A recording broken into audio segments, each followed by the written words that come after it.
What's cracking, everybody, and welcome to episode 170 of the Good Kraken podcast. I am one of your hosts who are actually here, Nell Pearson, alongside the five-star man, Devin Stanford. What's happening, baby? It's happening. It's happening, guys. There's this bug that is going around my house right now. Yeah, okay. And it is I've never heard an insect be so loud in the state of Oregon. Like, I've been other places where there's like huge insects that you're like, oh my god, that thing's the size of a baseball. Sure. But this fly, right? I had to chase it out of my house. That's why I was like, oh my god, what the fuck? Like, right away, because this thing is driving me nuts. It's just like everywhere right now. It's like a big ass like Amos beetle. Like, what is this thing? I don't know. Even Amos is like looking at it and stuff, and I'm like, do your dog thing, kill it when it's in your range, kill it, get it. He's not about that life, man. He's not with it. He's not. He's a sweet boy. Unless it's like a squirrel or a bird or like a rat or something, he doesn't give a shit. Like, there'll be a freaking brown recluse going across my floor, and he'll just be like, meh. My roommate's cat doesn't even kill him. I mean, it's not like Amos knows like the science behind why a brown recluse. Dude, he's giving me the biggest side eye right now. He's just like, don't you fucking talk shit about me like that. Totally. Like, his ears are like pointed backwards. Kill your own fucking ass. What the fuck are you talking about? He's like, you take care of me, I don't take care of you. Yeah, exactly. He's like, I'm the child here, motherfucker. You know what I mean? Yeah, he's like, I'm the prince, you're the king. Damn, goddamn. Speaking of kings, though, we also have the man, the myth, the legend himself. That's it, baby. We fucking got him. DJ Surfer!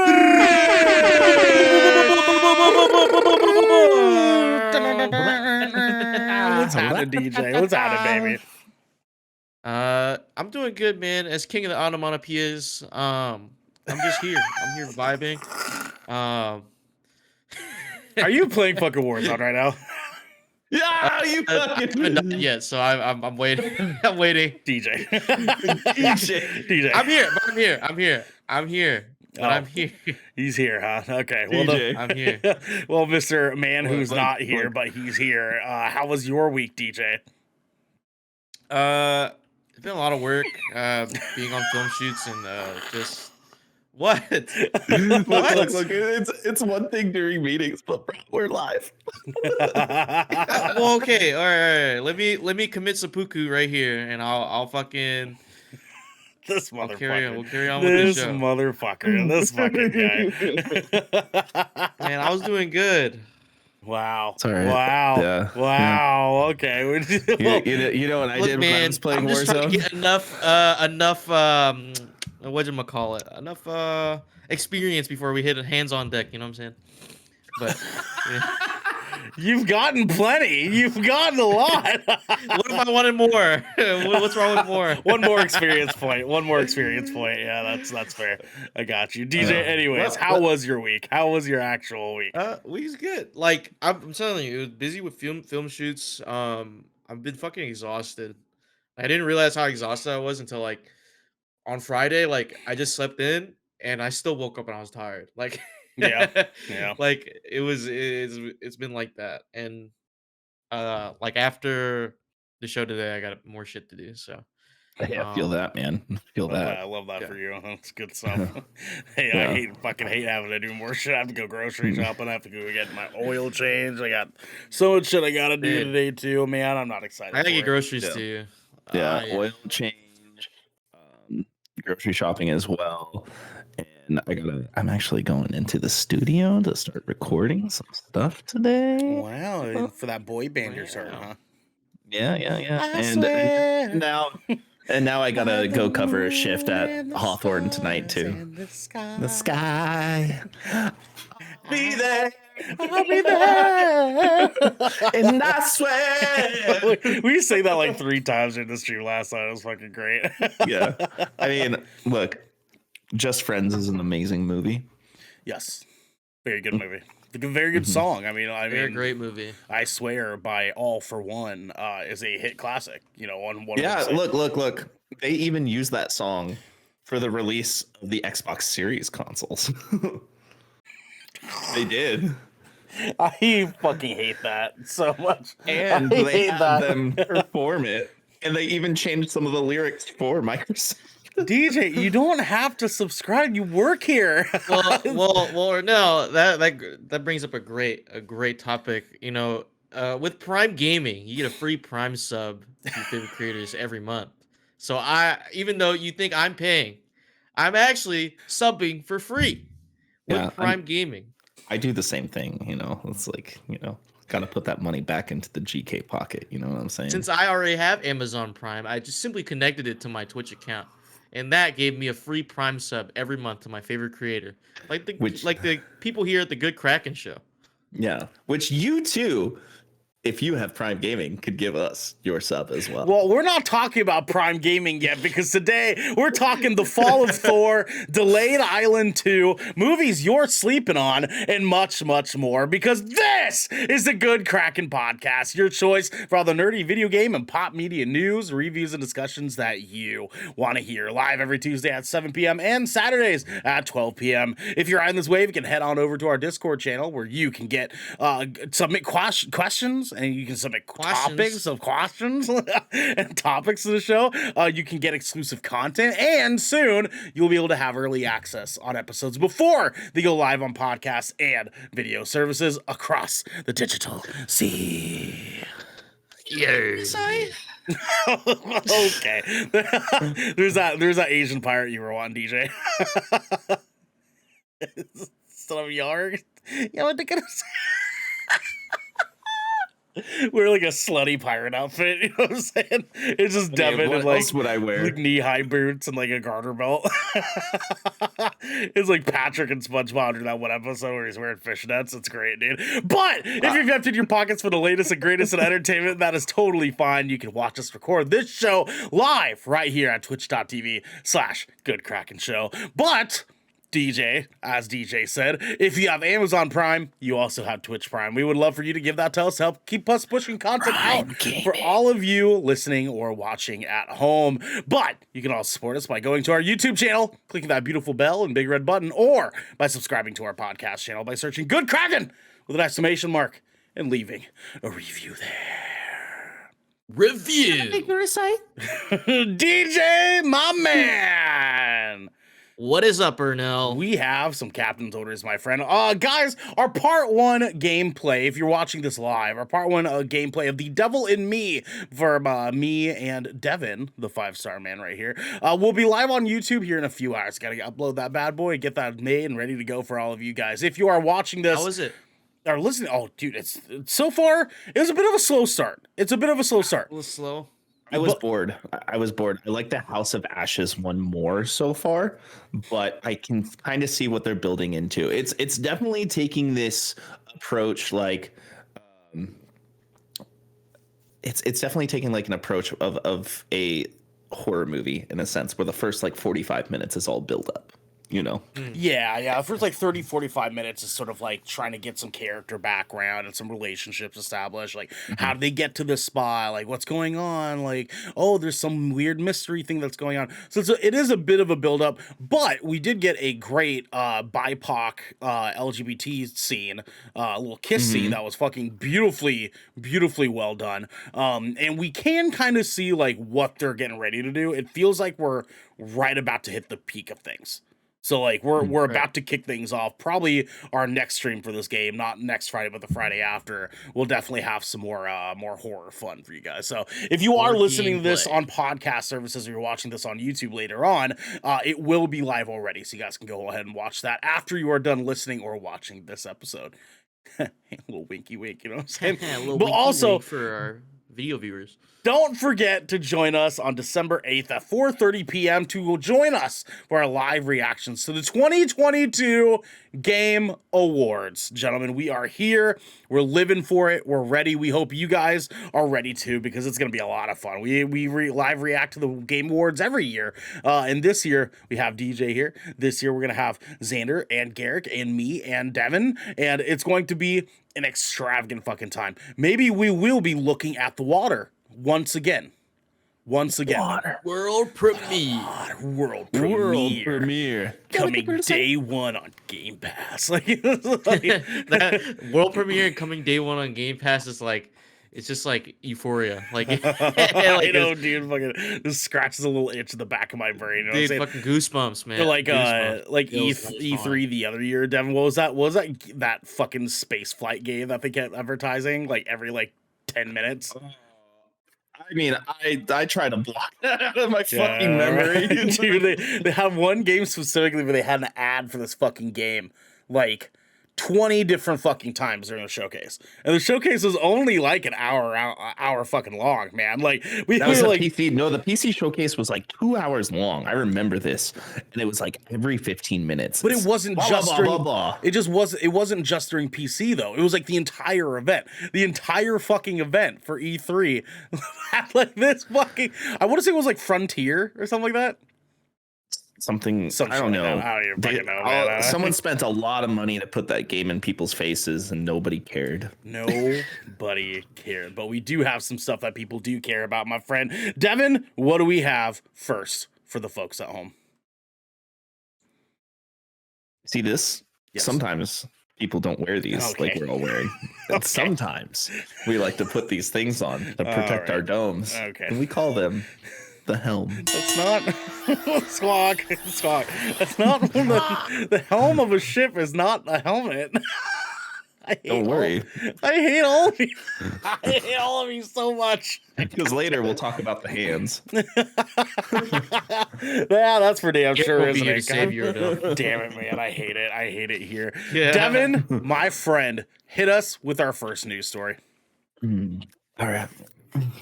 Get my ticket aside. Anyways, Chris Hemsworth is taking a break from acting following Alzheimer's revelation. This is coming from Ryan Leston over at IGN.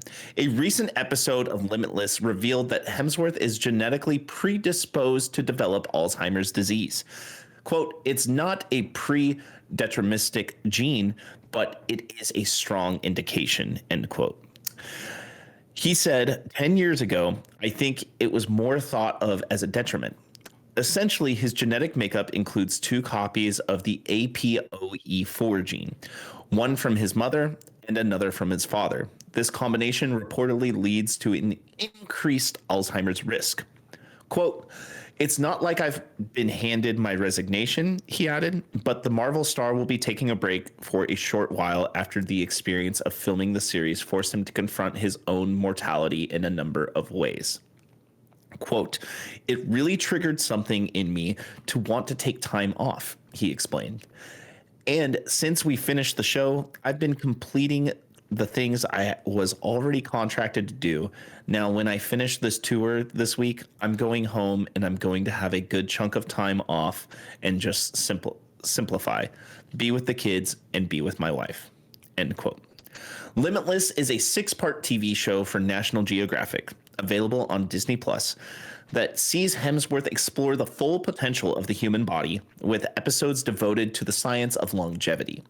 But when Disney offered to remove the scenes where Hemsworth discovers his Alzheimer's predisposition, the actor refused. Quote, look, if this is a motivator for people to take better care of themselves and also understand that there are steps you can take, then fantastic, said Hemsworth. My concern was I just didn't want to manipulate it and over dramatize it and make it into some sort of hockey grab at empathy or whatever for entertainment. Throughout the series, Hemsworth strives to master different ways to slow the aging process and improve his health in later life.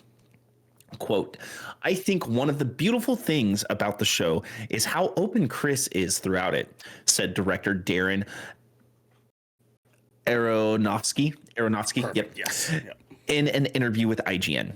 He was really vulnerable and he really gave a lot of focus to it and a lot of access to it. And it's rare that you find a movie star who is willing to be human, end quote. Limitless is available now on Disney Plus. So, boys, obviously the big main question here, and I want to slide this to Devin here first. Devin, what do you think this means for Thor? Well, we know Thor isn't going to be around forever. We already know this. Sure. Um, we also know that Marvel is kind of in a situation where they can make a lot of changes. Uh, you know, um, and it can all be canon. It can they can make a lot of changes and they'll all be canon.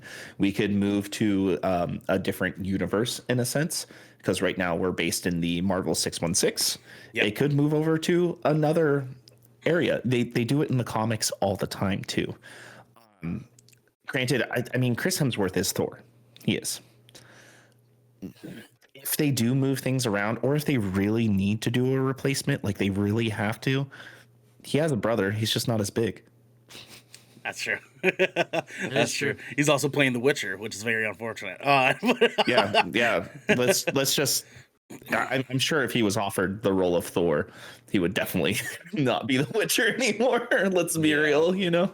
Yeah. But like, I mean, it's I mean everybody needs to take breaks for their health. A lot of people do it all the time. Tom Holland's done it before. You know, lots of actors have done this, and they need to. I actually advocate for it. And anytime I hear somebody saying they need to take a break, then they need to take a break. Being an actor, granted, you make a lot of money, and it does kind of cushion up your life for the most part. If you're like a AAA star in that sense, but it is a lot of hard work, like a lot of hard work, Yeah. a lot of long days. 15-hour days, brother. Sometimes. Yeah, it's Yep. it's a lot of mental stress. It's a lot of physical stress. It's a lot of personal life stress. Because when you are taking on a role and you are playing that role, that is your life for the next 6 to 12 months at least. Yeah. Yeah, unfortunately. That's that's very true. Mhm. I mean, like, I can definitely see them doing a thing where they kind of just commit uh to Lady Thor, as we had seen in Love and Thunder, and having that be a thing, since I mean now that she's, spoiler alert, I guess, go fucking watch the movie. It's been out for a while. She's in Asgard now. They could very much like make that a thing. Like It's on Disney Plus. It's on Disney Plus. Disney Go Plus. watch it for free. You can watch it for free on there. Go check that out. Yeah. It's, Well, free. it's a good. Well, yeah. If you got Disney Plus, you can watch it. But it's a great rom com. Not a very good Marvel movie, but a great rom com. Yeah. I mean, like there's a lot that can be done for it. But my question for DJ here is: outside of Thor, outside of Marvel, have you looked into any of Chris Hemsworth's other works recently?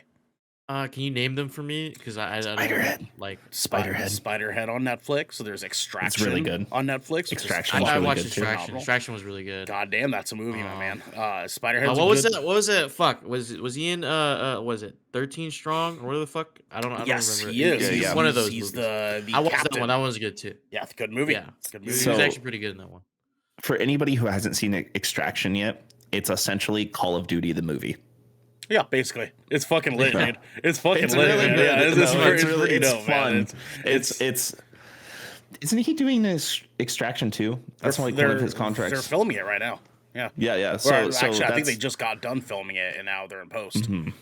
So Yeah. that's gonna be coming out next year. I mean, fucking good movie, man. That single pan shot thing that they fucking do with that, fucking extravagant. Yeah. It's a good film student movie, DJ. I'll tell you. Like, Yeah, it's I'm gonna watch that again. I am. It's fun. a good movie. It's a fun one. I agree. Yeah. So- This is well. So What were my you gonna say? question for you, DJ, in that regards here is yeah. obviously we see like Thor, like he could take a back seat on it, like they could move on to something different as far as like Thor as a character. Do you see him taking a break from movies as a whole and eventually to the point where he's not doing them anymore? Like, do you want him to continue on? I kind of want to hear your thoughts on that. I think because Alzheimer's is serious. And it's not like he's like it said in the article, it's not predeterministic. But he's I was watching the clip from the show where they gave him the news.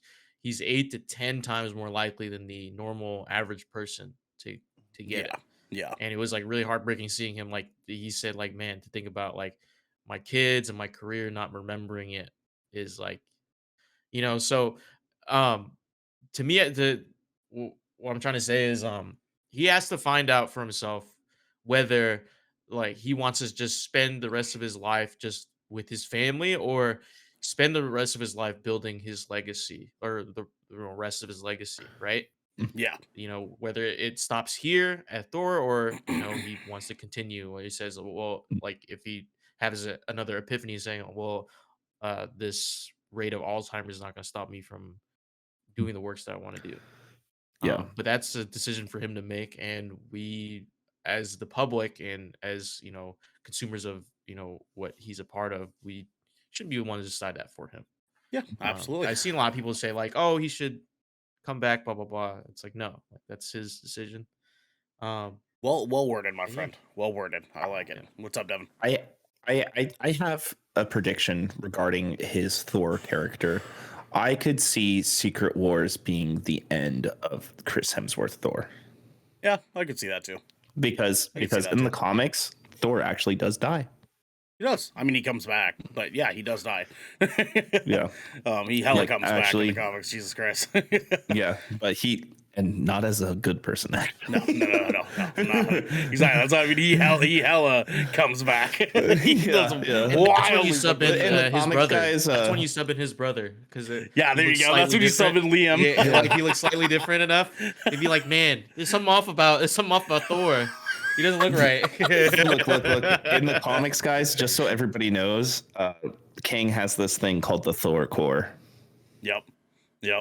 And it's bad news for everybody. Let's just say that. Just hang on to that. Just hang on to that, guys. In the meantime, you'll be hanging out until our next news story. DJ, hit him with it. All right. We have Dead Island 2 devs delay the game once more for old time's sake. This comes from Michael McWhirter at Polygon. The long in development Dead Island 2, originally announced in 2014 for a release the following year, and changing development studios twice since then, has been delayed once more. That is a terrible sentence. I'm so sorry. Whoever wrote this is such a terrible. Yeah, I'm just taking all the time. I'm sorry, shots, dude. I Michael judge. McWhirter, please. This is Jesus. Okay. We'll go back to the story. Publisher Deep Silver and developer Dambuster Studios announced the zombie game's latest delay on Thursday, acknowledging the black humor of Dead Island 2's latest and hopefully final setback. Quote, the irony of delaying Dead Island 2 is not lost on us, and we are as disappointed as you undoubtedly are. End quote, the publisher and developer said in a statement posted to Twitter. Quote, the delay is just 12 short weeks and the development is on the final straight now. We're going to take the time we need to make sure we can launch a game we're proud to launch. For those of you who've been waiting for years, thank you for hanging in there with us, end quote. Dead Island 2's new release date is April 28th, 2023. Next month, Dambuster promises to release, quote, an exciting new trailer and gameplay, end quote, at a Dead Island 2 showcase scheduled for December 6th on Twitch and YouTube.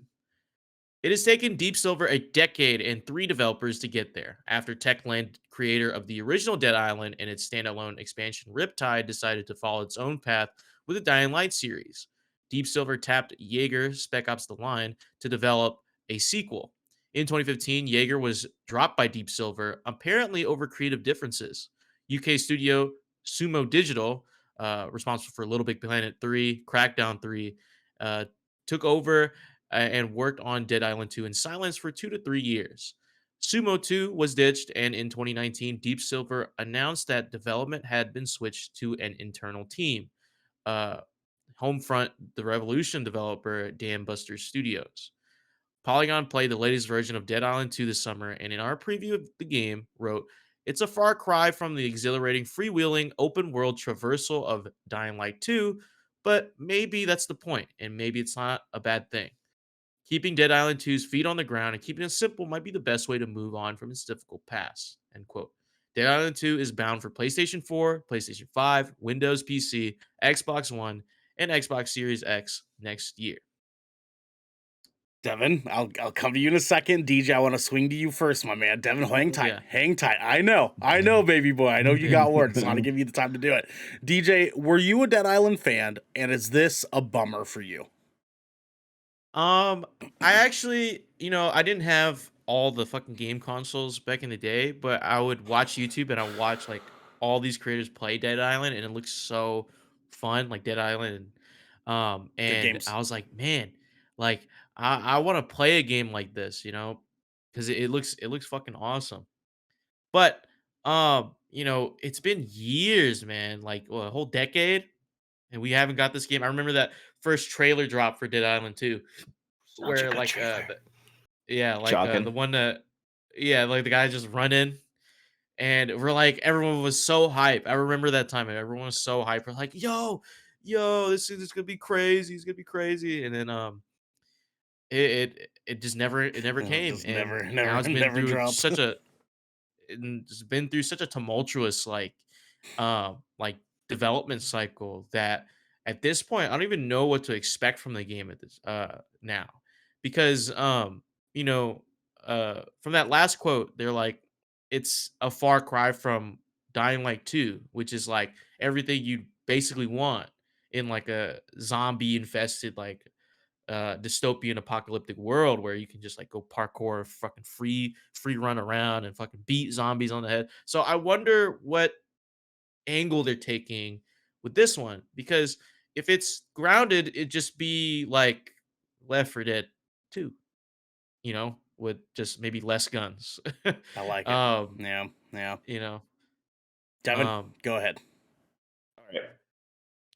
Slightly worried that it's the Homefront Revolution developer that's doing this game now, specifically because that game flopped very hard when that came out. it Um, sucked.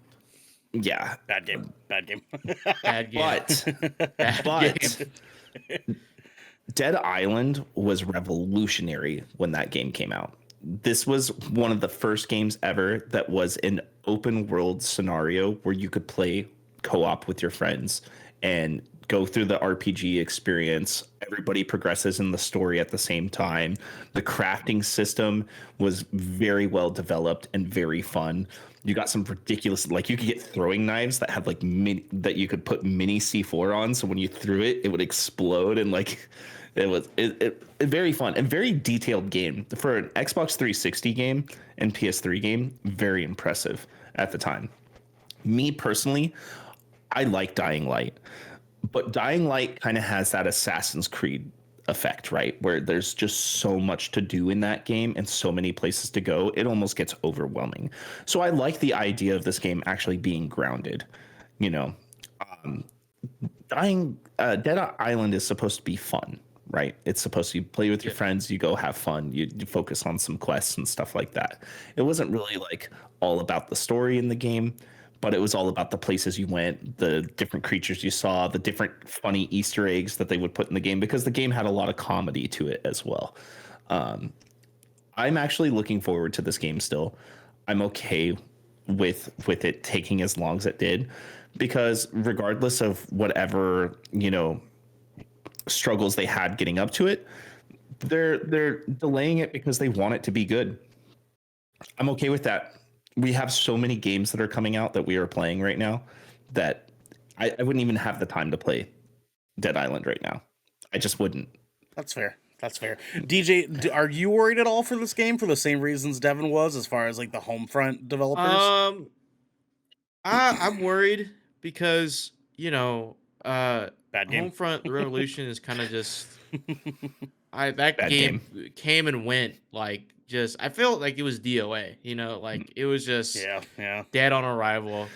And I want them to keep that like that same humor, that same like lightheartedness, like in a zombie world that Devin was talking about with the original Dead Island, because that's the comparison, right? Because Dying Light is even though it's fun, it's like very like serious. It's very like and it takes itself very seriously.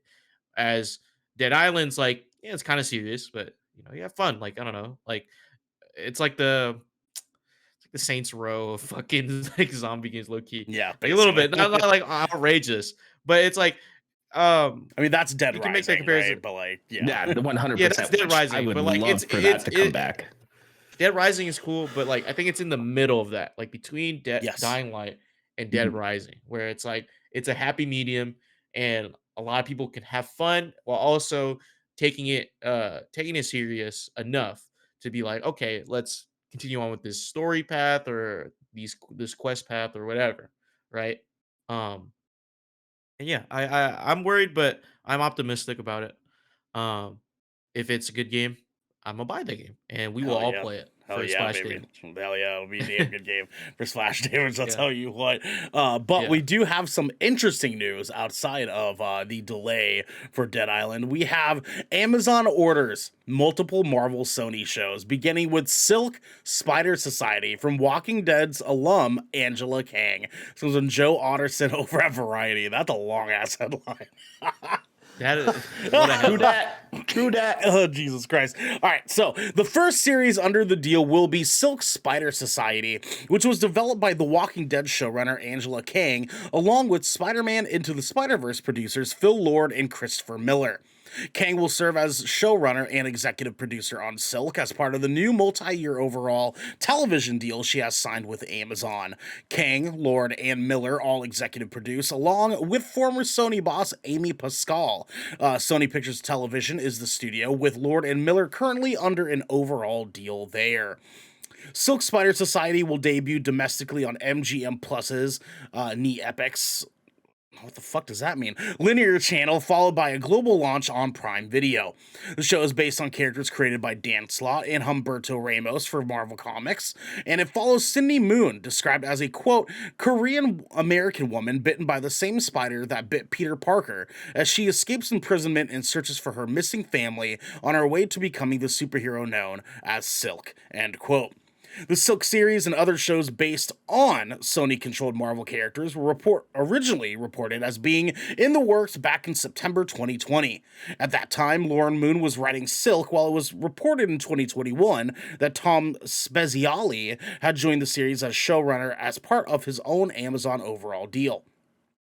Kang is best known for her work on The Walking Dead. She became a writer on the show in 2011 and co-executive producer in 2013, when she was promoted to executive producer and showrunner in 2018, beginning with the hit AMC series 9th season. The Walking Dead is airing its series finale on November 20th, with Kang also co-creating a spin-off centered on Norman Reedus' character, Daryl Dixon. She launched her own production company, Kang & Co. Entertainment, in 2020. Jason Sachs, formerly a consulting producer on The Walking Dead, serves as the company's executive vice president of development. Kang & Co.'s current development slate includes a series adaptation of the novel Black Sun, with author Rebecca Roanhorse writing, as well as an adaptation of the sci-fi novel The Postmortal by Drew Magari. Sony has released multiple Spider-Man live-action films in the past and currently works with Marvel Studios on the rebooted film franchise starring Tom Holland via Columbia Pictures. Sony is also behind Into the Spider-Verse, which won the Academy Award for Best Animated Film in 2019. Good movie. Two sequels to that film are currently in the works, with the first Spider-Man Across the Spider-Verse due out in theaters June 2023. To date, Sony has also released the live-action films Venom and its sequel Let There Be Carnage. Fucking awful movie. Let there be garbage. Starring Tom Hardy, as well as Morbius starring Jared Leto. A third Venom film is currently in development, while Sony is also at work on film versions of characters like Kraven the Hunter, starring Aaron Taylor Johnson, and Madam Web, starring Dakota Johnson, among several others. Morbid, thank you for the subscription. I appreciate it. I'm thankful for you guys on a solely festive level. I hate you the other 51 weeks of the year. All right, that's fair. I'll take it. I'll take it, Morbid. All right, Devin, my man. We've talked about this before for many a time. Sony is doing this weird fucking thing where they say, hey, like, you can use Spider-Man, Marvel. You can use Spider-Man. We know people love him. Just give us a nice big chunk of that cash flow that y'all are going to get off of that. But here's the deal. You can't use all of them. You can't use all of them or his assets, all right? We're going to use that. And but when I say we're going to use that, I mean we're going to make awful movies about characters that people love in the Spider-Man universe, and you can't do anything about it. Devin, does this, for whatever reason, hit the gas for you? No, it makes me worried. Okay, why is that? Because like everything that they've done by themselves besides the animated film have not hit. They have not. They are very poorly reviewed. I literally when I was watching, I've never even watched Morbius. Like I refuse to watch that movie because it looks bad, and Jared Leto's a fucking creep. Um, and you put me on record. Fuck that guy. You know. Yeah, sure. Um, Fuck Jared Leto. Fuck Jared yeah, Leto. 100%. Not only that, like when I was watching like Let There Be Carnage or excuse me, Let There Be Garbage, I felt like I was watching a B-rated sci-fi movie on television. Yep. That intro was one of the worst intros I've seen in any Marvel property. Yeah. Yeah. Like Good old 100%. Like sci-fi I'd rather channel watch bullshit. X. I'd rather watch X3. Oof. Yeah. Oof. That's Seriously. rough. That's rough. Yeah. Yeah. I'd rather watch X3 or, Dark Phoenix or whatever the fuck. Oh, fuck Dark Phoenix. Fuck that Yeah, movie, dude. but That's worse than I'm just X3, saying, man. like they're still better than Let There Be Garbage. I'm worried. I feel like Sony is just trying to capitalize on the fact of how popular Marvel is, and they're just trying to regurgitate and throw up anything that they can associated with the Spider-Man IP to ride that coattail. When realistically, I feel like they should just be working hand in hand with Marvel on these properties because we all know we would have better content that way. If they just, actually combined forces instead of done this stupid petty cash grab shit that they do in every single department of their company. I'm just kind of over it. Honestly, I'm like, I like their games a lot, but I'm really not a fan of their business practices or how they just try to cash grab everything without putting out decent content. Yeah, no, I know, unfortunately. Now, DJ, we did get news the other day that Tom Holland has signed a new contract for Sony and Marvel to do some more work with them as our titular Spider-Man. One would say. Yeah. We So like are 4 movies. we are right? going to, yeah, it's another 4 movies, and we don't know how many of those are going to be MCU and how many are going to be Sony Spider-Man properties, but we do know that part of it is the untitled Spider-Man 4 film, and we do know that some of it is going to have to be Sony. So we don't know what exactly that's going to be in the future, but DJ, does that excite you on the grander scale of what Sony's trying to do with all these Spider-Man side characters? I wouldn't say excited, Okay. really. Like I'm not the biggest Spider-Man guy.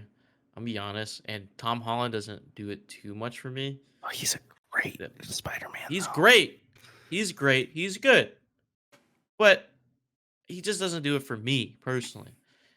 Sure. I like some of the other Spider-Man personalities. Um, Andrew better Garfield's than my Spider-Man personally, but that's yeah, Andrew that's Gar. I that's was just gonna me. say Andrew Great Garfield. Spider-Man, Most terrible Peter Parker. I don't know, man. I don't know, man. I don't know, man. We're not having this debate right now. DJ, yeah, continue. but anyway, um, I'm saying like whatever deal that they struck up, it's probably gonna be like you said 4. They said 4 movies. I feel like 3 of them was gonna be Sony, and then like one of them is gonna be Marvel. if Yeah, if yeah. that I feel like that's the distribution right there. Because I don't know, Sony just makes bad shit. It's just bad moves, bad business decisions, bad movies, just bad everything. Besides games, but like that's not even like they just oversee games. Like it's not even like they're doing. Like I feel like they're like riding the hive into the Spider Verse. Like oh my god, it's so good. Let's try to make more of this. Let's try to make more hits. When they have not, they have no hits, no hits. I mean, they have some Uh, hits. They have some hits. I mean, and those some, Sony but it doesn't first justify them parties. doing this. It doesn't Yeah, justify them yeah, enough to do yeah. all this, right? And I don't know. It just has a bad taste in my mouth. Everything, like even if you got fucking the Angela Kang on this new Silk Spider Society thing, I'm not interested. I don't I feel like it's gonna be like doesn't like pull Yeah. any weight, doesn't do anything for me. Yeah, So no, you know. that's fair. I don't know. I mean, like I've got half feelings about it. I've got no real feelings going either direction. I mean, like I kind of need to see where we go with things from here. I want to see what they do with Craven. I want to see what they do with Madam Mhm. Web. I kind of want to see what they at all have planned for Spider-Man in the MCU, generally speaking, after what we saw at the end of No Way Home. But there's a lot that could be had, and I'm hoping that with what is seeming to be more of a partnership between Sony and Marvel, that we might actually get some stuff that feels a little bit more cohesive. I know that there's a big gap of time from Let There Be Carnage and What Happens, that trash ass fucking movie, to what we got in Spider-Man No Way Home, and what that could mean for the future. I mean, like, obviously Sony's been having to kind of pivot, and I think they know that they've had to pivot, and I'm hoping that with the collective opinion that people have had about Venom and Let There Be Garbage, that Sony's like, And okay, Morbius. and Morbius, that Sony's like, okay, like, we hear you, we get it, Kevin, work with us here, right? And that means that, like, we're gonna have something that's a little bit more entwined, even though we won't necessarily see Spider-Man in a lot of MCU properties as far as the Marvel Disney movies. There's still something to say that, like, maybe with Disney having a little bit of a hand of like, hey, you guys should try this because we're planning on doing this, Sony will be able to say, okay, we see you. Go ahead, Evan. I do have some some positive things that I could see coming out of this.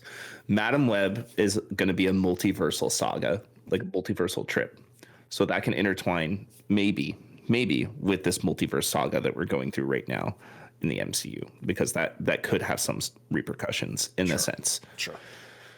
Now, as far as Kraven goes, I want Kraven's antagonist to be Punisher, John Bernthal. Yeah. I don't know if we'll get That's it, what though. I want.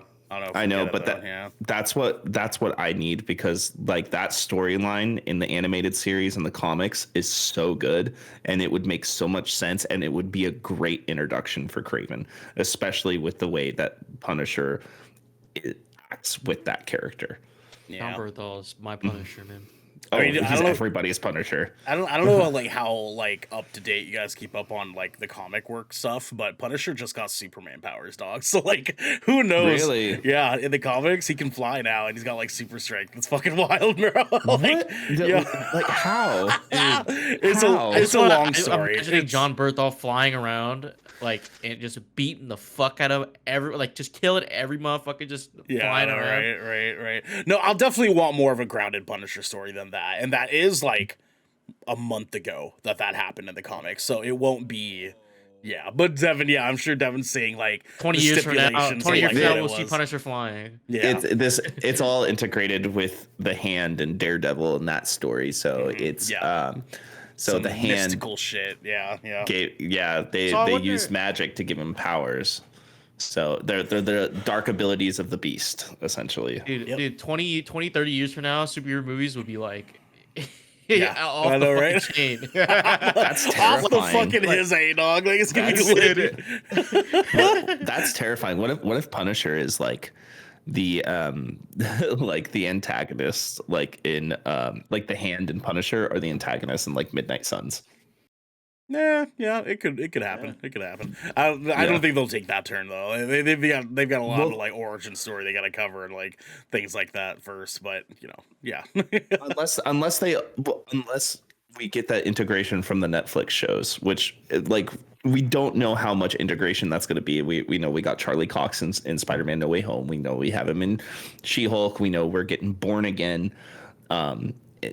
Later on next year. Is it next year? I think like late 2023. Late next year is what they're talking about. Yeah. So I'm hoping that we really just get some crossover, and we got Vincent D'Onofrio in Hawkeye. So I'm hoping that they can move that story from the Netflix and integrate it into the MCU, because in the Netflix series they actually reference the MCU a few times too. They sure do, my friend. And we will see that when it certainly does happen. But before then, we're going to move on to our next segment, guys. Before we do that, I want to remind everyone that they can support us by joining our Discord channel, where soon they can get early access on episodes before they go public. They can write on the show, and they can get content ad-free. But if they're hearing this, they probably aren't on our Discord. So for now, here's a word from our sponsors. This piece of good Kraken content is brought to you by Glide mousepads. The world is changing and the demand for PC gaming and work from home setups has never been as wild as it is right now. Having the best of the best in PC accessories only makes it easier to get your work done before you jump right back into the fray of the digital sea. And Glide knows exactly how to make that happen for you. Glide Mousepads is the future industry leader in mousepads, offering beautiful, smooth, waterproof products made with eco-friendly materials and non-slip rubber in a variety of sizes that are guaranteed to help you get that next win. Now, if you're like me and you spend a lot of time in your command center, whether it's streaming, editing, or designing, you need a quality mousepad that can keep up with that constant grind. You can go to glidemousepads.com right now and use code KRAKEN for 15% off the Founders Edition mousepad in every size available. Again, that's code KRAKEN, Kraken, for 15% off any Founders Edition mousepad today. Our next sponsor is Rogue Energy. Late nights are pretty much commonplace for us content creators, and any of us here at GK can attest that sometimes you're just too damn tired to even think about how not to be tired any longer. Lucky for us, though, Rogue has figured out how to give those late nights and even earlier mornings the supercharge that we all need. Rogue Energy is a low-calorie, no-sugar energy formula that is the perfect alternative to sugar-filled canned energy drinks and sodas. Every formula Rogue Energy produces is designed with optimal levels of high-quality ingredients and no chalky textures. Being the only gaming drink company in the world with 4 unique product lines to suit your task at hand, Rogue Energy strives to improve the in-game performance of gamers, streamers, and content creators around the globe. Check it. We have been drinking the ever-living crap out of this stuff. If I'll be completely honest with you, me, Devin, Garrick, Xander, Raven, Genesee, all of us here at GK absolutely adore this drink. It helps us in the mornings, helps us in the evenings. You guys know how it is. We've been going on about this forever, and it is no exception now. It's still taking care of us to this day. You can head on over to rogueenergy.com and use code GKRAKEN for 10% off your purchase of any shaker or formula tub of your choosing. That's GKRAKEN for 10% off any shaker or formula tub that you'd like. Now, back to the show. What's cracking, everybody, and welcome back. We are here, we are doing it, and we are ready to go for our next segment. Speaking of which, though, DJ, what do we have next for folks at home? Well, okay, for now. All right. Get it over with. Hands on Deck is a segment where we talk about some of the content that we've been recently playing, watching, and we will pitch it to you and the audience at home and to each other. So I have something for y'all. Yes, you do, DJ. What have you been playing or watching, my man? So Warzone 2.0 recently dropped. We played it for 7th Brevin on Wednesday. And some of the GK crew got to play it and experience it for the first time and experience the terrible social tab fiasco where you couldn't even look at your friends list and invite people. But since then, I've played it a bunch, and I've played the new DMZ mode that they added to the game, which is their Call of Duty's take on an Escape from Tarkov type game mode. We've seen it with Battlefield trying to do their extraction mode, basically. And I'm gonna talk about DMZ first before we get into the Warzone 2.0. Sure. DMZ is like very Call of Duty Tarkov.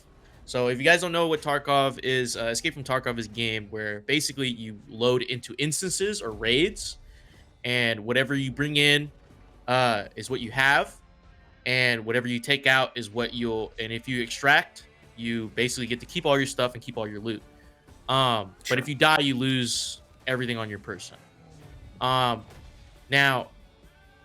it's an interesting mode. It's not as hardcore as Tarkov. Tarkov is very like milsim, like very realistic-y shooter. Call of Duty is Call of Duty, very arcadey. And so there's and DMZ is a little different from Warzone. There's like different items in buildings that cost a dollar amount of money, and however much money you extract with is how much XP, like, divide that by 10, and that's how much XP you'll get when you extract successfully. Um, and there are different points of interest on the map, where right now there's a radiation zone and a weapon case zone. The weapon case is guarded by higher level AI. There's like AI riddled throughout the map. There's higher level AI, which means they just have more health and more armor. And there's like a juggernaut as well, like a big suited up fucking boss, right? If you kill the boss, you extract with the weapons case, you you get a cool skin, cool operator skin. Um, and also in the radiation zone, there's a boss named the Chemist, and he has a special new weapon that they've added to the game. And if you're able to kill the Chemist and extract, you get to keep that weapon, and you will be able to level and use that weapon in the other modes, like the multiplayer and in Warzone. So, if you don't mind, I do have a quick question. Yeah. So DMZ slash Tarkov in this sense, is it PvPvE? Is that kind of what I'm getting at of this? Yes. Okay. Yeah. Okay. So you're working in squads of 3, and you're basically going around and trying to loot, gather as much as you can. And there are set extraction points on the map. I believe there's only like 30 minutes in a match. Okay. So if you don't extract within the 30 minutes, you lose your character, lose whatever, right? Okay. So there's certain extraction points marked on the map, and when you go to those extraction points, you have to pop smoke, and you have to wait for a helicopter to come in, and then you have to wait in the helicopter like a few seconds, and then you extract. And so now, what the funny thing is Call of Duty players are experiencing what Tarkov players and I think Hunt Showdown players have been experiencing for a long time, which are extract campers. People who Yeah, just camp the extract and wait for you after you did all your work just to ruin it and steal it and extract for themselves. And Yep. I've seen so much discourse, and it's hilarious because it's part of the game. Because Call of Duty hasn't experienced having this mode before. They don't know how to balance extract camping, because Tarkov has done it where because it's more realistic and you actually have shit to lose. They've done it to where they'll it's basically like not the risk is higher than the reward in Tarkov. But in COD, you can just bounce into another DMZ game, try it again. So it so there's been a lot of discourse upon that. DMZ is okay. It's like it's mid and 6.6 out of 10 for me. Oh, In wow. terms of it. Okay. Yeah, it's okay. Like, it'll be fun with friends, but playing by yourself just sucks, and you'll get extract camped and you'll be really mad. See, It's not worth. if you played the hit game The Division, game Yes, that Devin in Division hates, 2, Devin exactly. hates that game. I'm leaving. I uh, think I'm kidding. Bye. if you've done any of the Dark Zone in a Division game, you would know that extraction campers are definitely a fucking problem. But if you're actually good at the game, you'll take care of them before you extract, and that's what I've definitely and, gotten like, out of that. and it's like it and the Call of Duty doesn't give you that opportunity, because it's like usually the extraction points are in an open field or some shit, like surrounded by AI enemies and shit. So it's like it's just really hard to like circumvent that at all, right? Sure. So we're moving on to Warzone, which is in the same map. They use the same map for both El Mazra, and you have different points of different cities, different points of interest that are actually some of them are maps from Modern Warfare 2, the original Modern Warfare 2, and Modern Warfare 3. And they incorporate it into this big map. They've renamed them, but it's been really fun, actually. A lot of people, Warzone's hit or miss for them. I think it's an improvement on the original Warzone. I got to play that a lot, and I think with the more grounded gameplay of Modern Warfare 2, like this new reboot, I think it's been more enjoyable. You know, I usually, and it might been because it's been a long time since I've actually enjoyed a battle royale. Mhm. I actually really enjoy this one. I love Apex to death, but getting used to how that game moves is one of the most difficult things in my experience playing Apex. While this one is really just plug and play. Warzone 2.0 is free, right? I believe it's free for Yeah. everyone. Yeah. So I think this is just plug and play. You don't have to worry about too many mechanics. They've overhauled a little bit of the looting mechanics. You actually now have a backpack, which you can also upgrade, like find an upgraded backpack version, and you get to stow away some items instead of just having whatever is on your person. Um, so you can have extra self revives, extra armor plates, to pull in from reserves from. And the loadout system works different now. You don't actually buy your loadout at the buy station anymore. You actually they will be at a certain point in the game where they'll just airdrop like loadouts across the map and you have to go for it, but it's marked for everyone. Um Okay. Okay. the only thing you can buy from the buy station are the weapons that you've created in the creator class and only the weapons.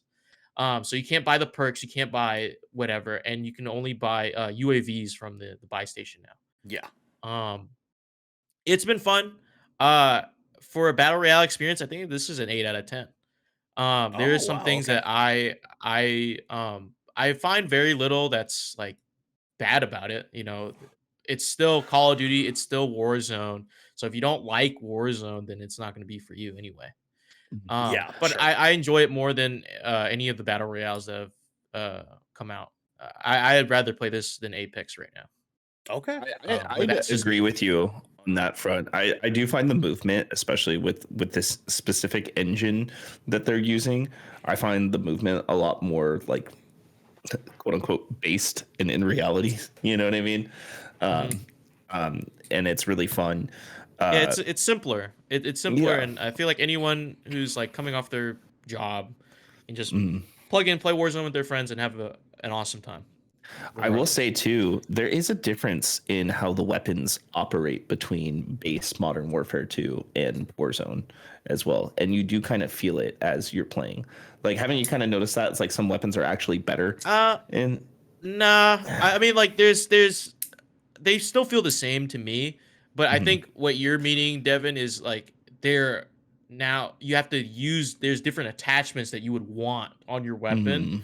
than you would for just regular like multiplayer, which is Really? like Huh. there's some yeah, Yeah. yeah. So like you would prioritize like in the previous Warzone, you would prioritize like more magazine space and you don't worry about uh aim down sight speed as much because you're taking more like longer range engagements or Mhm. longer fights where you can like basically and there's a bunch of cover you can move around freely so you can like move around and space yourself and prepare yourself at an angle and wait for them Mhm. to come to you so you don't Mhm. worry about aim down sight speed and you just worry about okay let me get an angle on this guy let me move this way instead of like let me just bum rush him right Sure. Yeah. Sure. so it's definitely a different way of playing where Mhm. you have to adapt your weapons and your equipment to that style of play.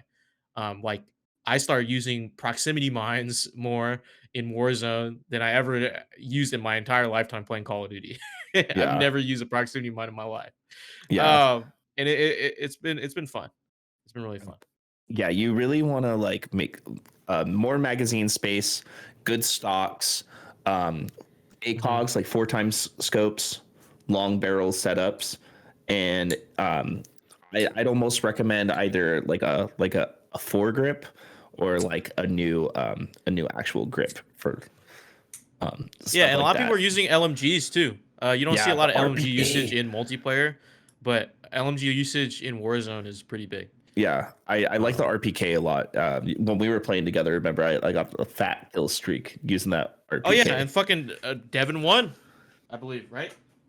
Or no? No, Did you win? no, You got really close. We got I like got fourth like place. We yeah, I got was like fourth third or place, and fourth Devin was place. like solo for like half of that. Yeah, Shit, dude. God damn. I know Devin was talking about clutching it pretty hard, or at least almost clutching Yeah, it. the yeah, DJ almost had a clutching. moment too where he was clutching. DJ had like 9 kills on his run Yeah, where but he was we pretty much plays died pretty solo, early. but I Because had like I didn't 7. optimize my fucking listening experience, so I couldn't hear his footsteps. Like the guys had to tell me, "Oh, he's right above you." I'm like, "Where is he? Where is he? Yeah, I Where could is?" hear it. Oh, damn, dude, that's rough. Yeah. All right, well, I'm definitely sold. I want to try out some DMZ.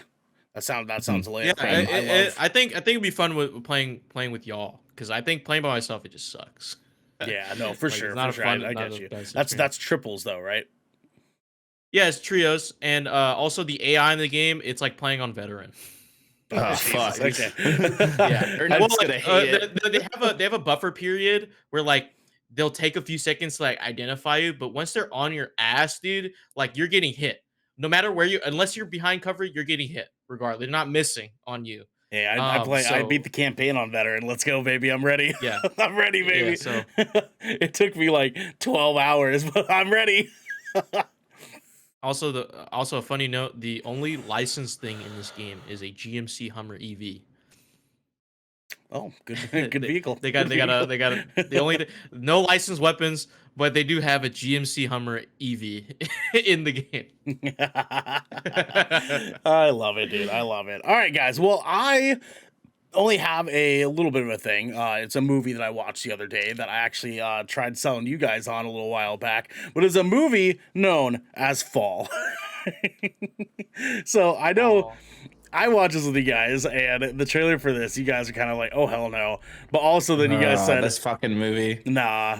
So this movie is about a young lady named Becky and her best friend Hunter, who are adrenaline junkies. They go mountain climbing, they go height climbing, they do all sorts of wild shit that I never in my fucking life would be caught dead fucking doing, okay? But they are closest friends. They go on a rock climbing trip in which Becky's husband falls to his death, and they watch him die on this rock climbing trip. And months later, Becky is an alcoholic. She is depressed. She's super fucked up from watching her husband die. And Hunter wants to try to help her as much as possible. So to spread his ashes, they agree to do one more adrenaline junkie thing where they find a abandoned TV radio tower out in the middle of the desert. That is 2,000 feet tall, and they decide to climb it and spread his ashes from the very top of the tower. And they get stuck and have no way of climbing down because it's in the middle of the desert and nobody knows they're fucking there, right? So here's what I'll say, okay? The dialogue, the writing in this movie is as cheesy fucking awful as you can absolutely imagine, okay? It is really, really not good, the dialogue in this. But once they get to the tower, it's a fucking ride, boys. I'll tell you what, I am somebody who is absolutely, deathly, terribly fucking horrified by fucking heights. And this movie was not made for me. Actually, I would argue maybe that it was made for me to feel as uncomfortable as physically possible. Because this shit is so not okay. They have so many scenes where the girls are like caught looking down, or they do something risky because they're trying to get off this fucking tower, and you're just kind of like, no, please don't do that, dude. This movie had my body so tense by the end of the fucking movie. I had to like stretch my hands out and shit because my hands were so like clenched up the entire goddamn time, and like my back hurt afterwards, dude. It was a fucking wild ride, man. But what I can say is that if you're in wanting to watch this movie in hopes that you're gonna get something that's super deep and heartfelt and just a top notch, like an Emmy nominated movie, this ain't it. No, like, this ain't that movie. Okay, if you're in it for the thrill ride and just want a nice popcorn flick, Fall is absolutely something you should watch. I would highly recommend doing it with some friends or something like that, because I was like by myself watching this shit and I was like, huh.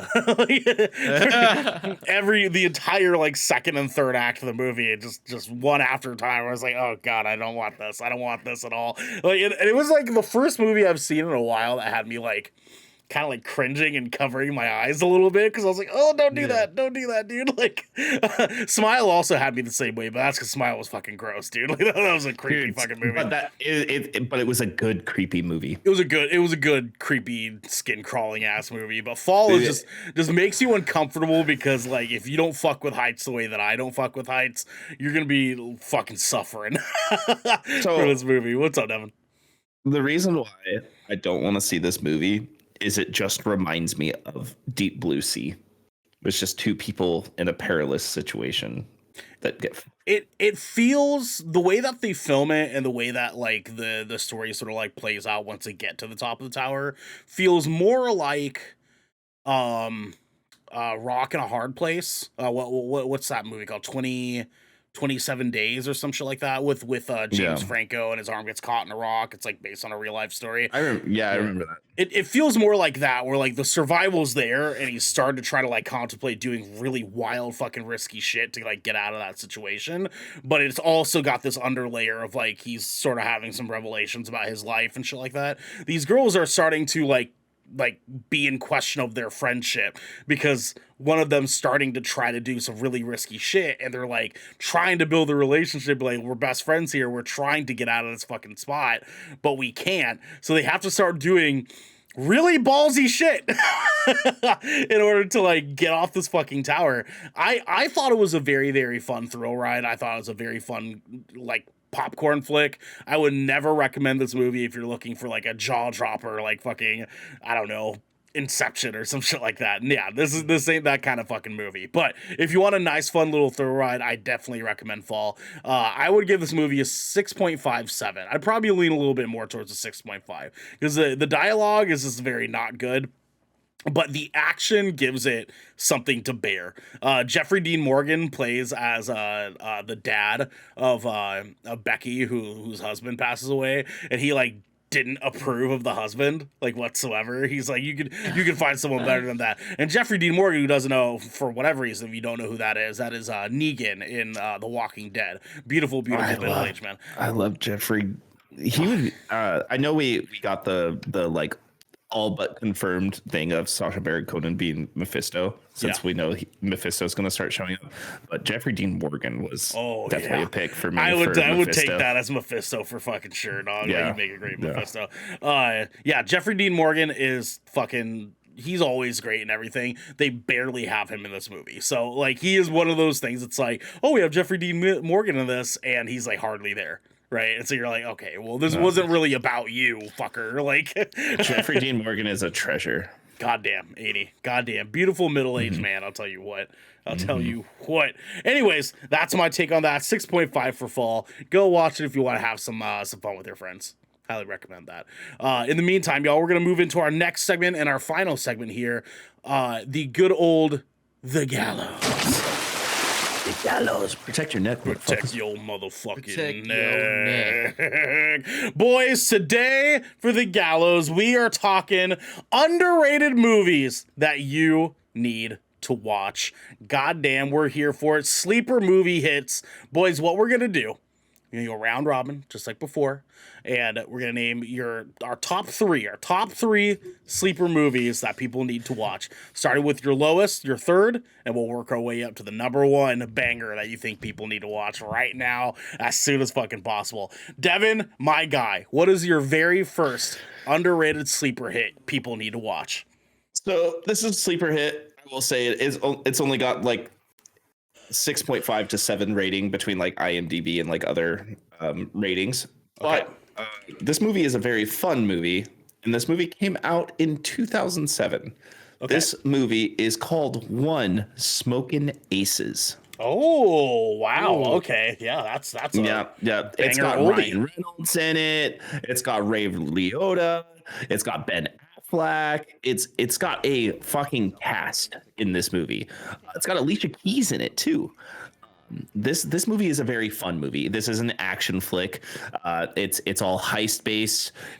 It's trying to protect someone who's bad because they're an informant. They also have something that a lot of people need. So a lot of these characters are very specialized assassins that get hired, and it's kind of like almost a battle royale type of thing where it's whoever gets to the end is the person who actually makes the money. So not only are they fighting like the FBI and law enforcement and stuff, but they're also fighting each other throughout the movie. It's a very high intensity action flick, and it just goes and goes and goes the whole time. That's a fucking classic ass movie, man. Smoking Aces was a lit ass movie when it first came out. I remember being like so intrigued by it. It was kind of like like an original John Wick story in a weird way. Like it was like super high paced, super wild fucking like killing shit going on in this, dude. It kind of like, it's got Jason Bateman in it too. I forgot about that. It does have Jason Bateman, dude. And here's the deal too. It's like I don't know if like the same director did both movies, but it kind of hits in a weird way like god damn it, that Jason Statham movie. You know which one I'm talking about. Crank. Yeah. It hits like Crank. I was gonna say the Smoking Aces reminds me if you were to take like action sequences of John Wick and mix it with the chaos of Crank. That's what this movie is. Yeah, 100%. Yeah, big time agree, dude. It's a good movie, man. That's a good pick. I like 100% back that. I feel like not enough people like gave that movie a lot of love. I know it won some awards. I know it did get some stuff there, but it was a weird one that I know not a lot of people were talking about. So the choreography is very good, actually, too. And the director, he also did Narc, which is actually a very, very good movie. He was the writer and director for Narc. He also wrote and directed Smoking Aces, and that director is one Joe Carnahan. Thank you, sir. Thank you. Good movies. See, I did my research before this, my friends. I like it. I like it. DJ, what is your very first underrated sleeper hit movie that people need to watch? I really enjoyed Mile 22. I haven't heard that movie in a while. Okay. Mile 22 is, I watched this on a plane. So, dude, good movie, man.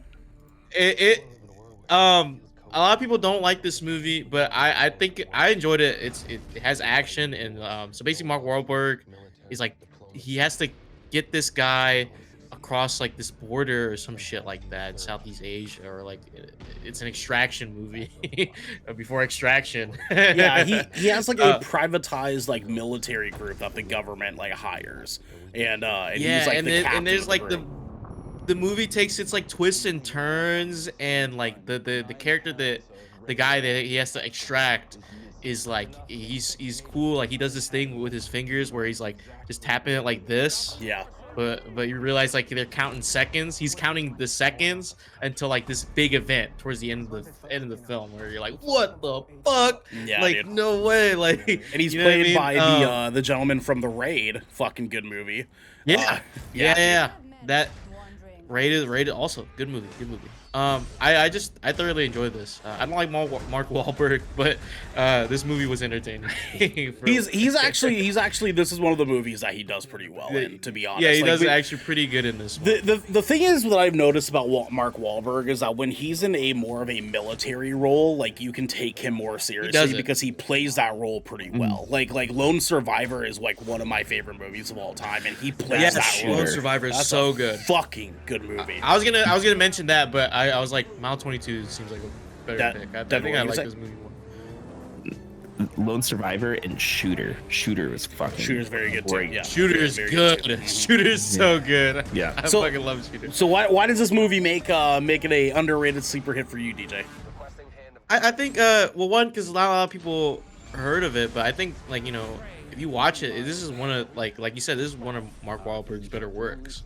Absolutely, it is, and like it should be talked amongst like Lone Survivor and Shooter, in my opinion. There are a few kind of like plot holes type things, but like if you're watching it for like the action, it's actually really nice. It's very tense, like a lot of tension, and it definitely made my plane ride smoother. I don't know, it just I was locked in. Whatever movie if a movie can lock me into the plane like this, like just watching the fucking back of someone's seat like that, I'm all in. I'm all in. So all the way in, doggy dog. Let's go. All the way in. Yeah. So it's fun. So that's a good pick, dude. Mile 22 is a good movie. I've seen that movie a couple of times. I really, really like it. My first pick for you guys here for underrated movies is a movie called His House. So his house. Actually, let me start by saying this really quick. My three movies that I picked are from the past 3 years. I kept it tight. I want to kind of give just one for each year that's gone by. His House came out in 2020. And this movie is about a African couple, African immigrant family, that moved to England. And the only thing they can afford is this really shitty townhouse thing. They talk about very lightly some horrible thing that's happened to them, but they don't reveal what that horrible thing that happened to them was until the end of the movie when everything's fucking popping off or whatever, right? This is a horror movie. So just to let everybody know, as they're in this little house, some weird shit starts to fucking happen, and they start to realize that these holes in the wall have faces in them that are watching them. And then they start to have some wild shit happen as far as like people from their old village back in Africa are popping up in their home in the middle of the night. They hear noises in the walls. They're noticing scratches everywhere. Things are missing. Holes are being punched in the ceiling, as you can see in the trailer here. And they're trying to live their day-by-day life, trying to get jobs, trying to get money so that they can do this stuff. But the husband is losing his fucking mind because he keeps hearing these sounds in the walls and is destroying their place in the process of hearing all this wild shit happen. It is a wild demonology story. It is incredibly well put together. It talks a little bit about like being an immigrant in a country that doesn't really want you there. But most of all, the horror aspect in this is extremely well done. They have some fucking terrifying scenes in this goddamn movie. And then when you find out the big fat plot twist that has to do with the monsters and shit that are haunting them, it is heartbreaking what you find out. And you guys know we love us some good tear jerkers here in the fucking GK, baby. I'll tell you what, if you want a good horror movie to go check out, His House is definitely the one, boys. I'll tell you what. I think I'm sold. Actually, I've never heard of that movie, and I think I'm gonna watch it here within the next couple weeks. Super went under the radar, man. Super under the radar. No, that it looks really good. A lot better than like some movies who make it to like that box office level. Oh, absolutely, man. Absolutely. Devin, let's come back to you. What's your second sleeper underrated movie people need to watch now? I'm really digging into some earlier movies here, like some movies that I hold dearly and have watched multiple times. This movie I actually have a very long standing with. I've watched this probably at least once or twice every single year since it came out. Okay. It is from the writer and director of The Bourne Identity and Mr. and Mrs. Smith. Oh, okay. This one movie stars Hayden Christensen, Samuel L. Jackson, and Mila Kunis, and it's called Jumper. Goddamn Jumper, dude. Okay, Devin, talk about it, my man. Why do people need to watch Jumper? This movie has the coolest take on teleportation I've ever seen. So he has to physically see something or visualize a place that he's been before to be able to teleport. He can't just go anywhere. And they put like the whole aspect of like leaving tears in, like if people have a split second, they can follow somebody through teleportation, right? And stuff like that. And it's just a wild ride. And it's a good take. Samuel L. Jackson is the villain in the movie. Yeah, what's this movie about? Tell the people what it's about. It's about a boy who discovers he has powers when he almost drowns in a river because he gets picked on by a bully who throws he got a gift for a girl he likes. It was a snow globe. And the bully takes it right out of the girl's hand and throws it over the river. And then so he musters up the courage where he goes out and picks it up.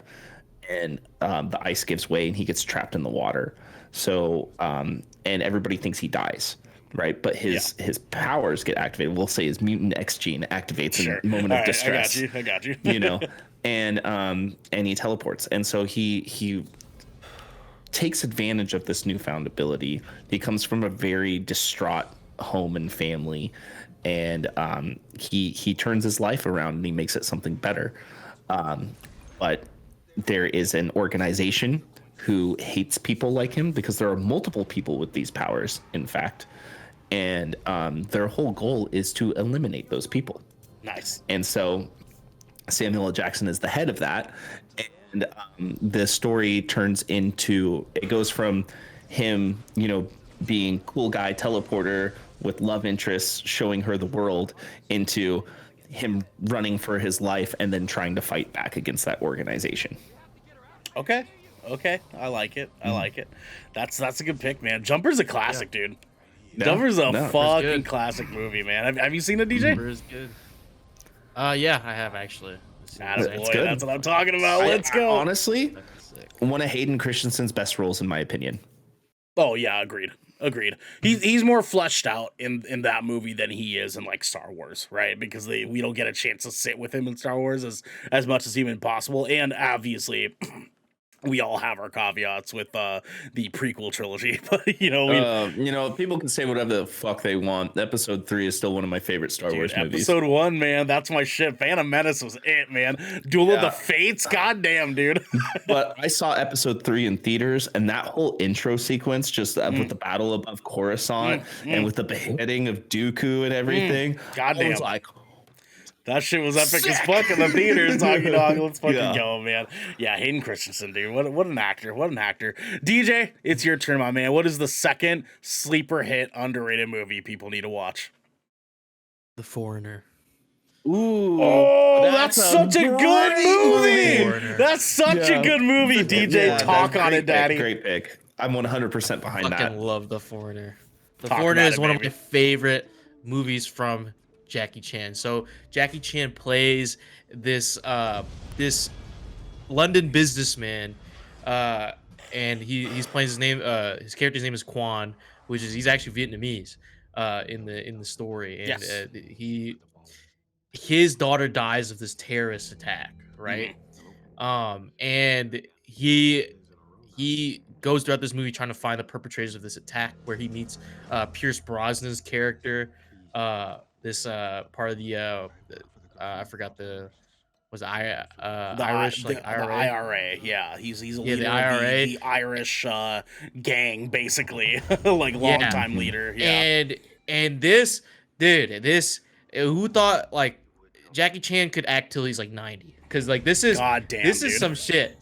Like they use the fact that he's old, he's older now, and like put it into this character, and how he goes about dispatching these like fucking groups of guys is insane. This movie is so tense, and I fucking love this movie. I fucking love this movie. Let's fucking go, man. The love- Foreigner's Go so see good, it. dude. Like, The Foreigner's actually one of the best films I've seen.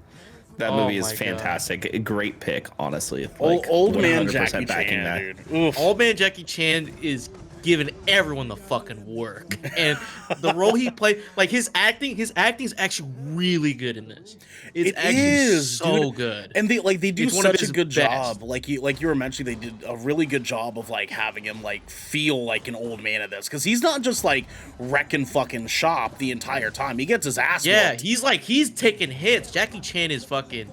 Jackie Chan's character is getting shot. He's getting fucking cut up. He has to fight the getting- police too. Yeah, dude. Yeah, It's dude, wild, and, man. and It's he's wild. not Everybody's moving going fast. after He's him. not doing the acrobatic stunts. He's actually he's using his environment and the tools that he has from like his character's past. It's like of experience. It's so good. what I love about that movie. It's like it's very grounded in real life, right? It's like, yes, he is a martial arts master, but just because you're a martial arts master does not mean that people can't still fuck you up with street fighting. You know what I mean? Yeah. Like, And that's kind of been the beauty of Jackie Chan movies, as far as like his high choreography and stuff like that. Historically speaking, like he's always been great at making martial arts movies, because he doesn't make them at this like super extravagant thing where like they're just completely untouchable. He gets his ass handed to him in all of his movies, dude. And that's He like almost died at multiple film sets because he decides to do all of his stunts on his own. his own stunt team, Like- dude. It's wild, man. Yeah. The day that we lose Jackie Chan is finally going to I'm be gonna a day cry. that I think that I'm gonna I'm like gonna cry. shed a fucking tear, That- dog. Like, that will be the most heartbreaking celebrity God like passing for me fucking personally. damn, dude. Like, he is a treasure, like not just like a national treasure, you know, to any specific Nicolas country. Cage. He is a universal treasure. Yeah. That's for damn sure. That's for damn sure. Which, speaking of which, Devin, my man, Are you really speaking of national treasure, gentlemen, my second movie. My second movie is actually the Nicolas Cage movie Pig. Oh yeah, that's a good one. That's a good one. Oh. After this trailer, You know, that's fucking filmed see in it. Portland. That's filmed in It Portland. sure is. It sure is, dude. So look at this concealed debuff care. I really need to get a like ad blocker for my browser, dude. God damn it. Dude, talk to Morbid. He gave me a really good one. Morbid bet, hit me up, Doggy Dog. So Pig, and I talked about this in a prior episode before because this came out middle of last year, I believe it was. Yeah. Nicolas Cage plays as a man who's living in the middle of the woods, the Oregon woods, to be specific, with him and his pet pig. And him and his pig are professional truffle hunters, in which he sells truffles to a like head chef for a me this 5-star Michelin restaurant. Okay. Now here's the deal. Here's why, DJ, is this movie's actually fucking incredible in the weirdest fucking way possible. Because what happens is one night someone breaks into his house and steals his fucking pig. And it suddenly becomes this weird John Wick story of old man Nicolas Cage trying to hunt down where his pig went with the kid who runs this 5-star Michelin restaurant, and he can't find his fucking pig. He has to do wild shit to find out where his fucking pig is. And this movie has no business being this fucking good, to be completely honest with you guys. I was like, all right, I've heard a lot of people talking about this movie. Let's give it a fucking shot, right? I went into it with the lowest expectations possible. The wildest part, though, is that Nicolas Cage is known... You know how, like, in John Wick, everyone knows Keanu Reeves is Baba Yaga, right? Like, he's a legend, right? In this world, Nicolas Cage is a legendary chef that just disappeared one day. And so he... it's fucking wild, man. He comes back to Portland as a legendary Portland chef. And trying to find his fucking pig, and he goes through some wild shit in this movie to get his fucking pig back, dude. And it's so much fun, man. It's so much fucking fun. I know it sounds ridiculous. I know it sounds super fucking over the top. You should watch it. But you should absolutely fucking watch this goddamn movie. It is a lot of fun. It's super interesting. It does a lot of really cool cinematography stuff. Like, there's a lot of really interesting moments that they use, like camera angles, things like that. Nicolas Cage, I mean, let's be real. He obviously has had some parts that have been like, ugh, yikes, right? This is like easily one of his best movies he's done in the past decade. Period. Like, he slays it. His whole career, honestly. Yeah, I mean, like, he does a fucking incredible job in this movie. I cannot recommend this movie enough. More people need to watch it. I don't need more people talking about this pig. Okay, that's what I want. That's what I fucking want. More pig. Devin, the last one. My man, we're in the last rotation here, Doggy Dog. What is your final and biggest sleeper underrated movie that people need to watch? So this movie did get talked about when it originally released, but I feel like everybody forgot about this movie. Okay. This movie came out in 2012. Okay. It is written and directed by one we all know, Rian Johnson. This movie stars Joseph Gordon-Levitt, Bruce Willis, and Emily Blunt. Yes. Yes. Okay. Yeah. Yep. Say it. Looper. Yeah. Yep. This is one of my favorite sci-fi movies ever. God damn, what a movie, baby boy. What a fucking movie. This movie is fantastic. It is fantastic. This guy, Joseph Gordon-Levitt, he plays a character who is an assassin that's hired by a futuristic mob. This mob sends people back in time for him to eliminate and dispose of, because covers the tracks. Time travel is an illegal thing in this. It exists and it's illegal. So it's used by like mob and like, governments and stuff like that for things. Essentially to, someone's bad in the future, they go back in time and they erase that person from ever existing. So this movie turns into him meeting Bruce Willis's character, who is the older version of him. And Bruce Willis goes back in time to kill a kid. I will not give the exact reasons why, because you really need to watch this movie. You really need to watch this movie, yeah. And so this movie turns into him fighting himself throughout the movie. And this movie will make you cry 100%. The weirdest way, dude. In the weirdest way, dude. And it is, oh man. The conclusion to this movie is fantastic. It's like, it's one of those movies that you want a sequel, but you know they can't do it because of the way they ended it. But like it makes your imagination go. It makes you think about what are those characters doing now? Yep. You know, how did that situation impact that character's life and that character's choices moving forward? God damn, dude. What a movie. I kind of wish there was like a, not like a sequel, but like a spiritual successor, like in the Looper universe for that specific reason. It's like I want fantastic. It's so cool. The storytelling is so noir based too. And it's just, I'm in love with it. It's like it's in the future, but a not so distant future is what the movie is based into.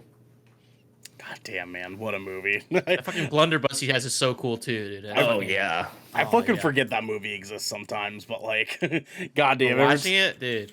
It's one of Bruce Willis's best movies, in my opinion. 100% it is. God damn, that's one of his fucking best movies, man. Unfortunately, he's not doing very good health wise these days, so we don't get he is retired.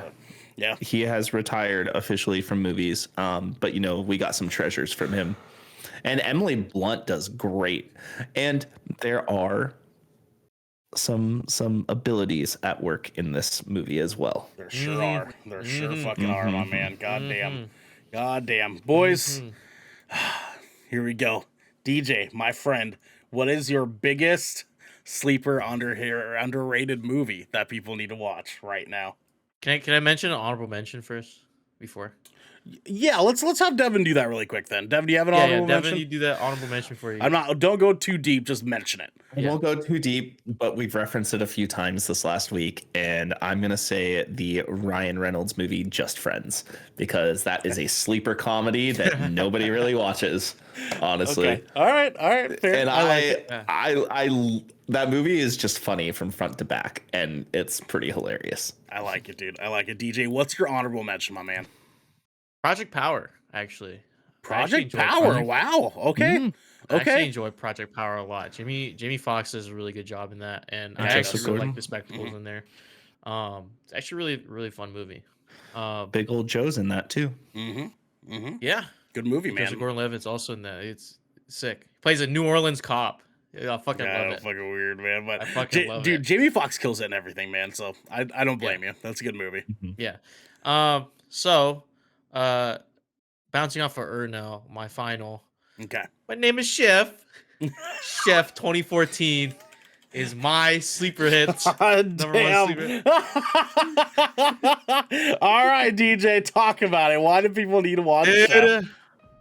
Jon Favreau. That's all you needed. That's all you need. God damn, ain't that right? So Jon Favreau is this movie is just fun. And fucking John Leguizamo's in here too. It's just a fun movie. It's just a feel good fun movie. I fucking love watching it. It's like my comfort movie. I feel like it doesn't get talked enough. I reference this as a joke. My name is Chef, but I actually really enjoyed it. Really enjoy this movie. It's a great movie. It is actually a great movie. It's actually a really good movie. So basically, Jon Favreau's character he's like this big, like famous chef, and you know he's kind of like on this downward spiral where he goes off on this food critic, and everyone's recording him, and it goes viral, and basically, the rest of the movie is him trying to regain his reputation and push it into a better light, and he goes on this trip with his son and John Leguizamo's character, and they open this food truck, and basically he's building his reputation up over again to be the renowned chef that he was. The whole story and plot beats are just really, really good. I enjoy it. I cry. You know, and the Cabano scene. Just, I want a Cabano every time. I want a fucking Cabano every fucking time. No, I want a Cabano too, man. I might have to hit up PDX Sliders. They got a Cabano slider. Stop, I hate you. You don't find any reason to fucking mention them. Jesus Christ. Dude, Jon Favreau is it. dog. Like, he wrote and directed this fucking movie, and he's been It's fantastic. He's been dropping us heat since like 2001, bro. Like, Iron Man. Yes.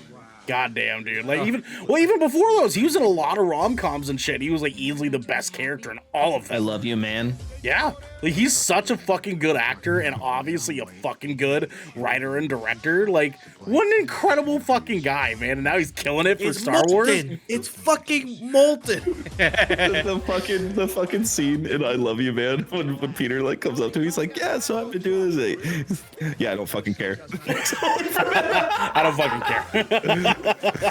So fucking good, dude. Yeah. Jon Favreau is like one of the top reasons you should just see this movie in general. Oh, dude, he's incredible, man. He's incredible. Everything else is actually really good. I think this is a 10 out of 10 for me. Yeah, the Like, kid who Shep plays is his a 10 out of son 10. too.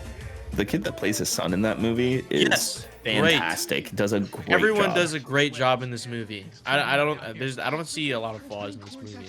It's No, such a feel-good honestly, movie. I thought it was a pretty fucking good movie front to back too. Like, Yeah. if anything, to this day, I think it still kind of holds up. To be completely honest, Yes. I'd still give it like a 9 easily, like at the lowest, right? Like, Mhm. good. Yeah, I pick, feel like TJ. more people should watch it. More people should watch all these movies that we mentioned. Actually, Absolutely, they're all- absolutely, they should. they're all high. Except they're for all Fall. high nines and Except for tens in Fall. our. Yeah. So my honorable mention going into my final one here, my honorable mention is actually going to piss off Devin because this this movie, I've gone back and watched it again, and I've got some different feelings about it. Okay, this movie is called Ambulance. Okay, now here's the deal. All right, here's the deal. I shat hard on this movie when it first came out. I shat on this movie real hard. Okay, I watched it again. I watched it a third time and realized, fuck, I kind of really like this movie.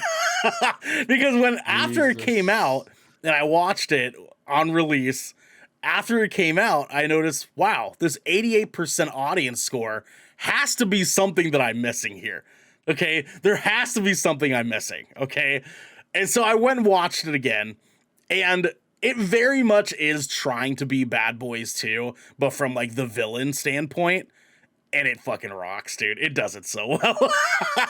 It rocks, dude. I can't, man. I can't. This is by no means this is not a 9 out of 10. Even an 8 out of 10, I would say would be too high on the fucking scale. But this is a very fun action movie, and I think people should give it a shake. Decide on your own if you feel like it's worth getting into. It does do some pretty ridiculous explosions and weird camera angles that we know from fuck Michael Bay. from the Michael Bay stuff, but it is fun for what it is, so that's why it's making my honorable mentions. But my final, and the one that I know is going to make up for me mentioning Ambulance to Devin here, is a movie that we have advocated for a very, very, very, very long time, gentlemen. I'm watching a trailer of the movie, and right now, because I want to mention this movie at the very end, because I already know you'd agree with it, and I really hope you're about to mention this movie. Gentlemen, if you need a movie to knock your fucking socks off, my friends, look nowhere else than Nobody. No, it's not a movie I was thinking of, but that movie is fucking fantastic. Gentlemen, Nobody is the John Wick we fucking deserve, okay? Like, this movie has no business being as good as it fucking is, my friends, especially coming off of seeing our man coming off of Better Call Saul and seeing him come into this and just fucking kill it. Just fucking kill it, man. This movie's so good, dude. So, our good sir, Bob Odenkirk, plays as a average Joe who fucking hates his life. And in the process of learning that he fucking hates his life, his family home gets robbed in the middle of the night, and they take a bunch of their shit, including a bracelet that his daughter had worn. So he goes to hunt down the people that robbed his fucking house. And in the process, we learn he wasn't actually a nobody. He was actually a dude who used to fuck people up for gangs. He was in the CIA. And worked for the CIA. He was an enforcer for gangs and the military for a really, really fucking long time. And he went and is gonna find his fucking daughter's bracelet, RZA man. is in this? What was that? RZA is in this. RZA's in this, my man. It's this Oh my movie. God. That's like one of his best friends in the movie, Mm-hmm. actually. Yep. This movie's so good, dude. It also has what's his face from Back to the Future. I can't remember his goddamn That's his name. dad. Yeah. Yeah, he plays as his dad, dude. Oh my god, man. Oh, and he's badass too, because the thing is his dad did the same work. Yeah. Exact same job. Literally, in the movie. Yeah, I know. literally, he is the mini-me of his dad. It's so fucking that's- great, man. Like Bob Odenkirk is just incredible in this, dude. Like if you're like a little bit sick of like the John Wick stuff, like I cannot recommend this enough, dude. Like this gives us a different high action take on a story that is like he's hunting down fucking people and he is not someone to be fucked with. The bus scene is when I was sold. Yeah, That's when I was 100%. sold. I cannot. Oh my god, I DJ. watched that scene. And after it was over, I literally called Ernell, and I was like, "What the fuck? Yeah. What the fuck?" Yeah, dude, I'm telling you, man, this movie fucking kicks so much ass, bro, front to back. They have some of the best shit in this fucking movie. Yeah. And it just works because Bob Odenkirk, you wouldn't think would kill it as this kind of fucking character, but he fucking kicks ass in this, dude. And there's a second one coming. There's a second one coming. There sure and, is. And he actually had to go to the hospital because he was doing some of his stunts and stuff like that, and he got injured. No, he got a heart attack, dog. A heart attack during the set, right? Yeah. They were filming for Nobody too, and he got a fucking heart attack halfway through. Yeah. They even had to pause like Better Call Saul for a little bit, man. Like it was Yeah. wild. But yeah, DJ, if you haven't seen this movie, oh doggy dog. It's on I Hulu recommend or it. HBO Max? On HBO Max. I can't remember where it is right now, but it's a fantastic movie. While Ernell's looking that up, I'm gonna pull an audible here as one of the owners of GK here, and I'm gonna tell everybody to go watch a very important film from director Guy Ritchie, starring Jason Statham. Yep. Wrath of Man, baby. Yep, Wrath of Man. fucking man. Watch that movie too, goddamn. I did not hear many people talk about that movie, but I also watched this movie about the same time I watched Nobody. Mm-hmm. And this is a great heist mobster movie and one of my favorite roles Jason Statham has ever done. He does a fucking great job. It very much hits like Transporter if it was actually good. Right, like it's the Transporter if it was actually fucking good, and not just a like Fast and Furious like high action, high pace like bullshit story. You know, Nobody is on HBO Max. Okay. Yes, Sick. so you can watch Literally on there. go watch that. Like I'm not even I'll joking. go watch it after this show, man. I got shit to do. Yeah, if you guys are listening to this, watch Nobody immediately. Yeah. Stop whatever the fuck it is that you're Shit. doing. Top picks, Nobody, Looper, and fucking The Foreigner. Out of everything we've mentioned, those are the three most Yes, important movies those I three. think people should watch. I mean, Chef. watch Chef as well, because Chef's what Yeah. of all Hey, the if movies. you want an intermediary before you get into more action, watch Chef. Chef And then go back to action. Chef is the only movie that we've mentioned out of all of ours that is actually like a good movie, like good movie, not 10 just out of 10. not just good for what it is doing. It is a solid, actually good fucking movie. Like 10 out of 10, Yes. earned its awards. Like that's a fucking incredible movie. So if you need to do anything, watch Nobody, watch Chef as a little palate cleanser, and then go right Yeah. into Wrath of Man. You know what I'm saying? Let's Yeah. fucking go. And Looper, and then watch Yeah. Looper afterwards. That's a fucking classic movie too. Looper, Oh man, Foreigner as well. guys, God damn. good job. Hey, Great good mentions. movies. Good Yeah, sleeper great movies, movies. boys.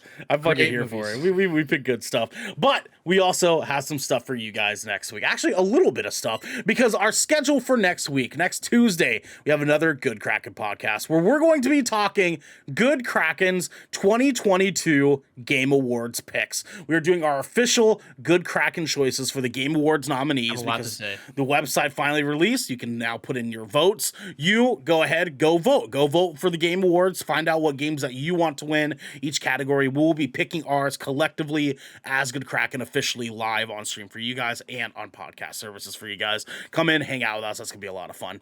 Next Wednesday we have Garrick doing Vermilion Voyages, where he's gonna be playing Pokemon Scarlet. He's in it where we got it. Me and Devin bought Scarlet as well. Apparently we're gonna have to play with Garrick's wife because she got Violet. we're gonna have to we're gonna have to trade off because she had a Pokemon that we really want. You know what I'm saying? Yeah. I have some friends who got I need to Violet. switch so bad. I might make Marilyn buy Violet. I might buy Violet for her. Just like, Yeah. babe, play this. There's Pokemon that Just I like need. trade Okay? Yeah. Guys, please join us for that one. Garrick is gonna have a lot of fun playing that with you. He loves Pokemon around here. Come in, hang out with that.